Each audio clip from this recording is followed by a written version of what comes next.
Olá, investidor! Seja bem-vindo a mais um vídeo do canal Holder Grafista. Nesse vídeo aqui eu vou fazer uma análise histórica dos dividendos da Qualicorp, essa vendedora de planos de saúde, ok? Bom, se você tivesse comprado uma ação da Qualicorp lá no início de 2013, você teria pagado quase R$22, sendo que nos 10 anos seguintes ela pagou por volta ali de R$13 apenas com os dividendos. Ou seja, apenas com os dividendos que você teria recebido nesse período, você teria retornado quase 60% de todo o seu investimento. Como nós podemos ver no gráfico do meio da tela, ela passou a distribuir dividendos a partir de 2015. Então, você comprou em 2013, 2014, você não teria recebido dividendos, apenas a partir de 2015. E, como nós podemos ver, uma grande parte desse retorno teria vindo apenas em 2019, no qual ela teve um salto na distribuição, ok? Bom, como nós não temos um histórico de dividend yield muito longo, dessa vez eu trouxe só uma dessas telinhas aqui. E de 2015 até 2022, a média de dividend yield foi de 4,6%. Eu acabo preferindo para uma carteira de dividendos, uma empresa que possua uma média de dividend yield histórica de pelo menos 5% para cima. Daí o que acontece? Caso você não sabe o que é dividend yield, eu vou explicar rapidinho aqui. É basicamente o total de dividendos que a empresa distribuiu em um ano específico em relação à cotação das suas ações. Ou seja, qual que foi a relevância desses dividendos para o preço que a ação estava naquela época, ok? Isso quer dizer que se o dividend yield é alto, quer dizer que provavelmente ou a empresa distribui uma grande parte dos seus lucros para os acionistas, ou o mercado acaba precificando ela como uma empresa mais de qualidade, uma empresa mais de crescimento, e por isso que ela deixa múltiplos mais esticados, entende? Deixa ela mais cara um pouco. Bom, será que esses dividendos dela são sustentáveis? Aí tem um detalhezinho, uma regrinha de bolso que eu gosto de seguir, que não é aplicável para todas as empresas, mas no geral, assim, é mais ou menos para a gente ter uma noção, entende?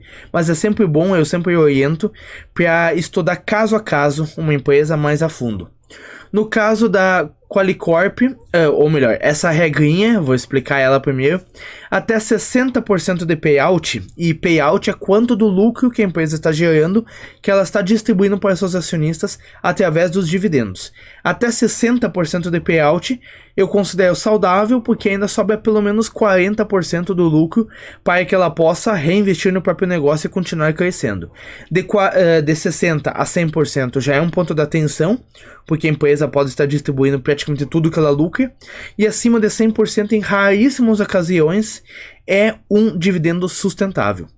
No caso da Qualicorp de 2014 a 2017, ela distribuía praticamente tudo que ela lucrava. Então é um ponto de atenção, porque poderia ser que esses dividendos não fossem sustentáveis, ou pelo menos a empresa não conseguisse ter um crescimento sustentável nos anos seguintes. Dito e feito, em 2018 e 2019 ela teve uma queda nesse payout para 72% em 2018 e 46% em 2019. Então, de fato, nós vimos que aqueles dividendos naquele patamar não estavam sendo sustentáveis. Em 2020 teve um salto nos dividendos que ela distribuiu. Eu não estudei a fundo para saber exatamente por que teve essa grande distribuição, mas deve ter sido algum efeito não recorrente, alguma venda que a empresa fez que gerou mais um patamar muito grande de lucro que ela distribuiu, alguma reserva de lucros que ela fez dos anos anteriores, ou algum outro ponto que pode ter acontecido. Mas claramente, como nós podemos ver, o payout nesse ano foi de 166%.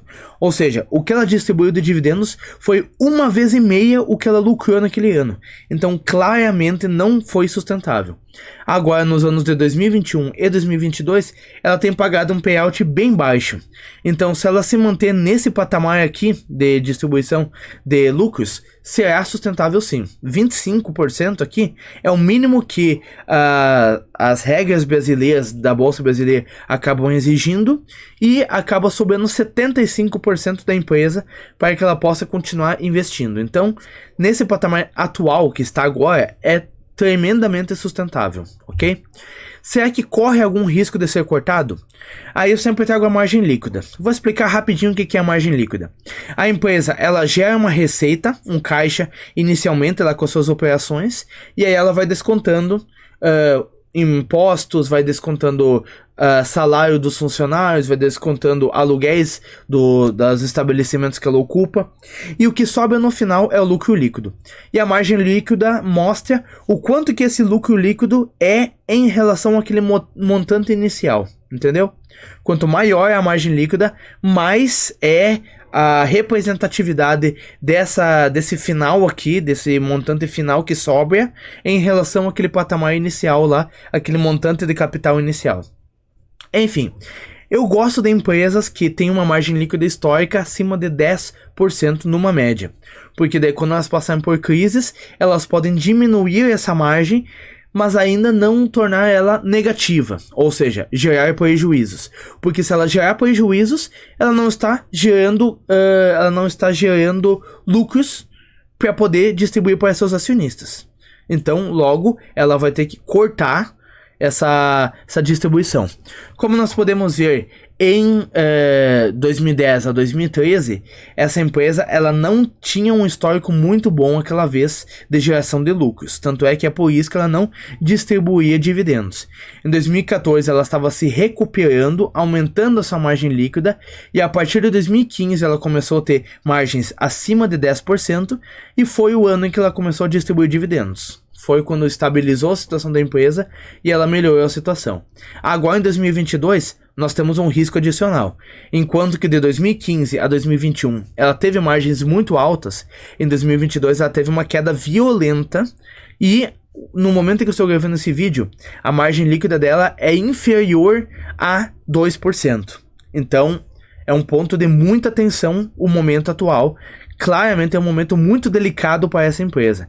Se ela ainda estivesse pelo menos na casa dos 10% de margem líquida e a gente olhasse o histórico dela a partir de 2014 e 2015, poderíamos ter alguma perspectiva de que ela iria continuar tendo essa margem alta e continuar gerando lucros e continuar distribuindo dividendos.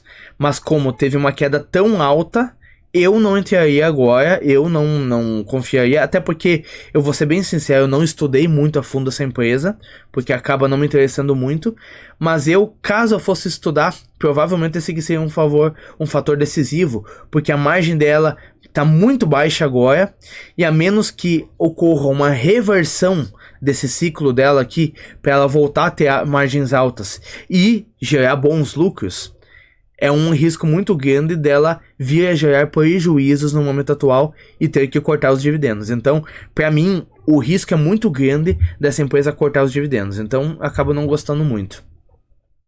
Quando que ela costuma fazer anúncios de dividendos? Ela costuma fazer anúncios semestrais em abril e em julho, ok?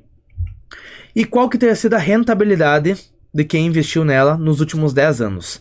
Se a gente não considerasse os dividendos, teria amargado um prejuízo de 62%. Como nós podemos ver, a maior parte dessa queda foi em 2021 e 2022, no qual a ação afundou.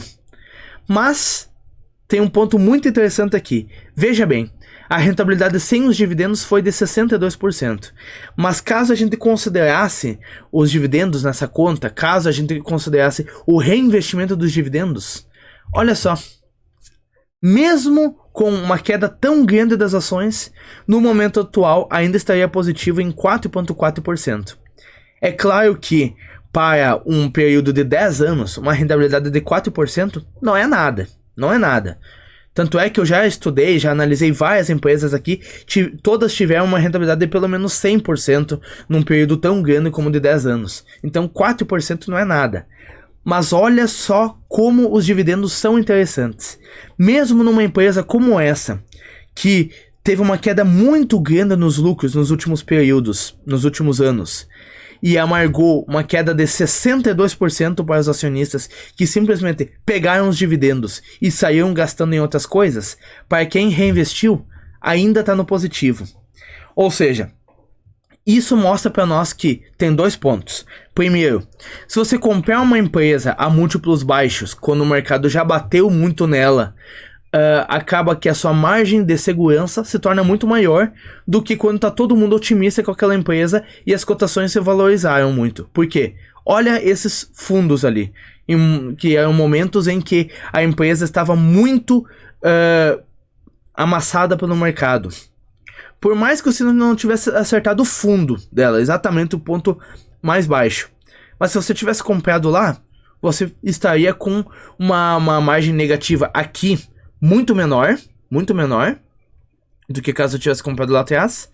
E isso mostra para nós que os dividendos sendo reinvestidos na empresa acabam melhorando também muito a segurança do investidor em não ter prejuízos no longo prazo. Por mais que a empresa tenha momentos ruins, se você pega os dividendos e reinveste nela, acaba que o seu risco naquela empresa cai muito. E isso mostra para nós o quanto esse investimento com foco em dividendos acaba sendo seguro para o longo prazo. Espero que esse vídeo tenha te ajudado. Se sim, eu peço que você deixe o like e se inscreva aqui no canal, que eu vou trazer vários vídeos ainda sobre a Qualicorp, sobre outras empresas de planos de seguro, de seguros em geral, inclusive. E hoje mesmo eu pretendo trazer outros 2 vídeos sobre a Qualicorp aqui no canal. Então, fica ligado. Próximos dias eu vou trazer de outras empresas e em breve eu pretendo trazer outros novos modelos de vídeos abordando outras áreas diferentes dessas empresas, ok?